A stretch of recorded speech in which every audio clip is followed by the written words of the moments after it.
Di yan normal guys.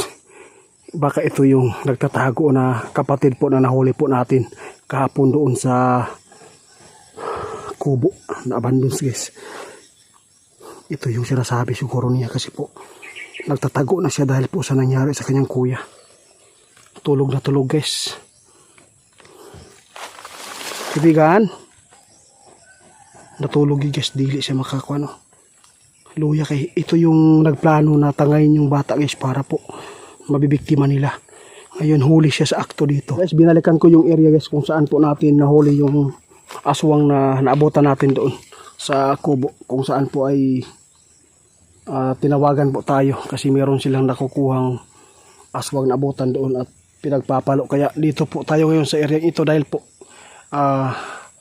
nagsasalita na yung aswang. Meron po daw siyang kapatid dito guys na nag-edad og 22 years old.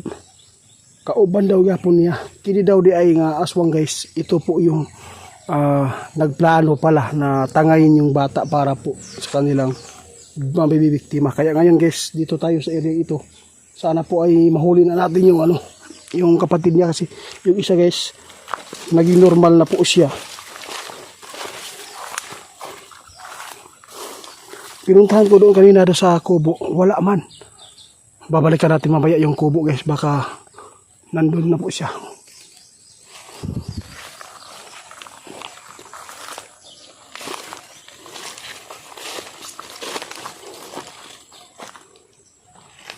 Inilayo ko yung nahuli kahapon ng kanyang kapatid dahil po sa mga tao na nabibiktima niya, baka po mapagtulungan siya na mapatay po sa pagbunog.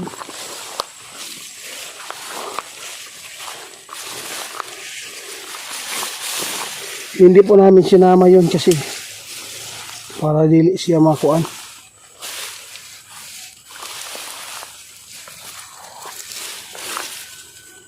Kining aswang pag-araw guys, di po sila makalaban ng maayos dahil po sa kanilang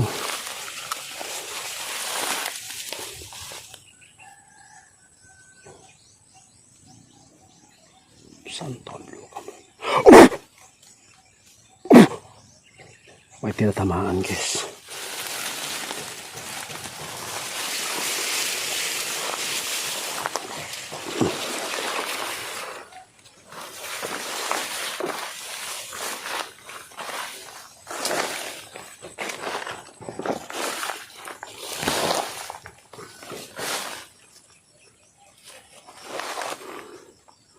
Di yan normal guys.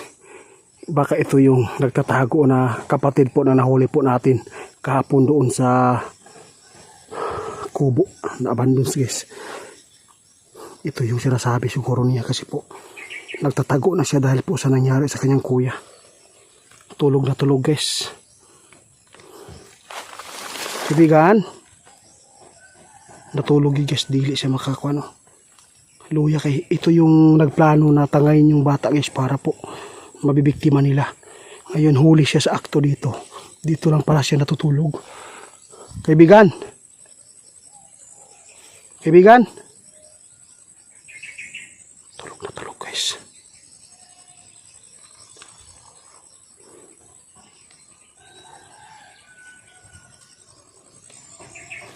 Magbasilan tayo guys ha. Kapag ganito guys, dili gid normal ni nga mga tao natutulog lang diri sa area na ingani ka libon ka damuhan. Kasi pag normal talaga yan, uuwi talaga sa bahay. Kaya nagkaganito po siya guys dahil po sa kanyang kuya na nahuli po natin kahapon doon sa abandoned house. Nagtatago na siya, ayaw po niyang pumunta doon sa kubo. Kaya napapasalamat po tayo sa kanyang kuya guys dahil po tatunto natin yung kapatid niya. Akala ko nag-isa lang po yung aswang na nahuli po natin, baka meron pa siyang makasama dito no? Sana po ay makapag siya, makapagsabi ng totoo din, baka meron pa silang kasamahan dito para maging normal. Kaibigan, hoy, subukan natin guys ha. Orasyon natin guys. Santon lukam. Oh! Tanawan nyo guys. Pakinggan natin guys yung kalabog na kanyang mga kalalamnan para siyang tinatamaan yung mga orasyon na binitawan po natin. Dami ng mga aswang guys na naging normal sa mga kamay po ng Team Linyo ngayon guys. Ito, pasukahin po natin ngayon kanaiyahang kuan. Kaibigan, sigusan tit-it po ito. Huwag ka mag-alala po, ayaw kahadlok kay imo ang igsuon na asa mo ang kamot karon na sa kamay namin. Hoy.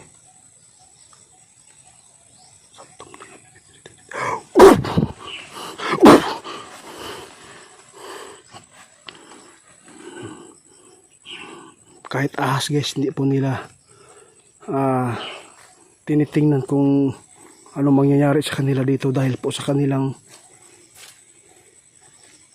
Brad, bangon Brad, bangon. Bangon.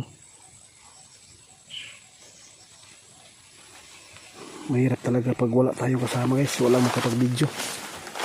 Kapito lang natin guys ha. Yan na natin yung cellphone. Bangon Brad, bangon. O no?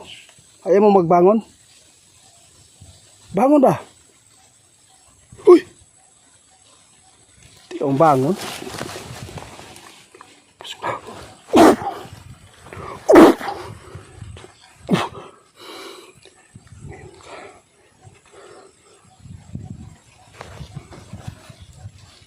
Di ko talaga inasahan guys na mahuli natin to. Guys, meron naman tayong natulungan ngayon guys. Kapatid po ito ng nahuli po natin doon sa naabutan natin doon sa abandoned house kung saan po ay may mga tao na pinagtutulungan po siya na mapalo dahil po ngayon dahil po sa kanyang pagsasalita tungkol po ito sa kanyang buhay na mayroon pala siyang kapatid na agresibo. Kaya dito natin abutan po ngayon guys. Dadalhin po natin para matulungan natin sila at makasama po niya yung kuya at saka mamuhay po sila ng normal. At saka bigyan po natin ng bahay. Pabahayan po natin sila guys para lang maano. Kaibigan. Bangon na kaibigan, bangon na, tara. Tara na. Huwag ka mag-alala. Tarawan guys, kawawa. Dali. Tara. Ay, kadlok. Buti lang guys, no. Sumunod siya guys. Ngayon guys, papasukahin na natin po ng Bertod. Dali. Huwag ka matakot. Sige na. Tara. Una. Tara, doon tayo sa taas. Pero hindi lang tayo dadaan doon sa maraming bahay para hindi ka kapag tulungan ng mga tao ng residente doon. Putukan dito guys sa gubat. Tara, dito lagi. Hawa ko yung nabi, hawa. Tara na, una. Tara doon tayo.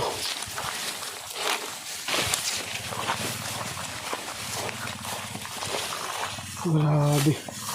Huli sa akto guys. Ito yung mga aswang na di lang nato ipailang yung dagway guys. Bas niog.